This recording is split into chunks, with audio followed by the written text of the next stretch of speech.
देखो भैया, कक्षा नौवीं हिंदी विषय का रिवीजन टेस्ट, हिंदी विषय का रिवीजन टेस्ट, हिंदी विषय कक्षा नौवीं का है ना।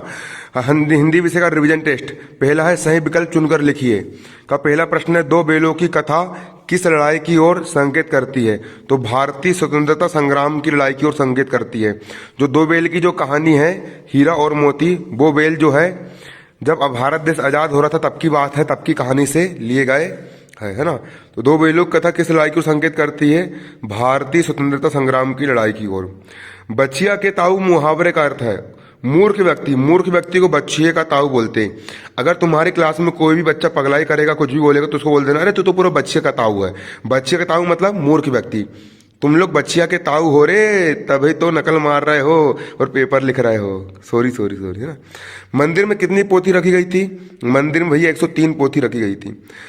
बाघ चौथा, बाघ के मुख्य अंग कितने होते हैं? बाघ के मुख्य रूप से 2 अंग होते हैं। अंग अलग होते हैं, प्रकार अलग होते हैं। बाघ के तो मुख्य रूप से 2 अंग होते हैं।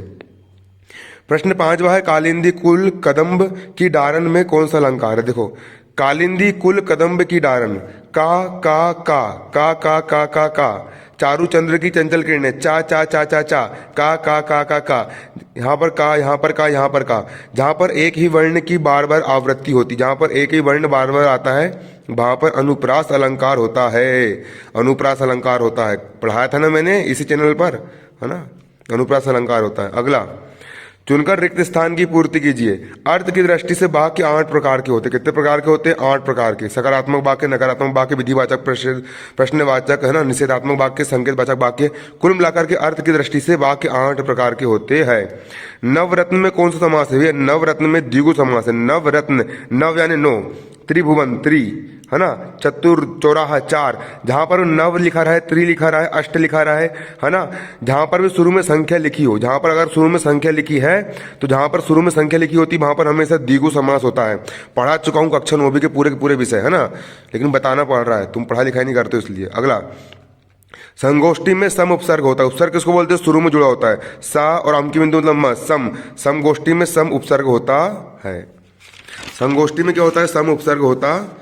इसके बाद, भारिया का अभिप्राय भार वाहक से होता है। मतलब जो वजन उठाते, जो भार को ढोते हैं, भार वाहक, उनको भारिया बोलते हैं। बाघ में घर परमात्मा का प्रतीक है। बाघ में घर मतलब कि परमात्मा का प्रतीक है। भव सागर से पार हो जाना, है ना। क्लियर? किसका प्रतीक है?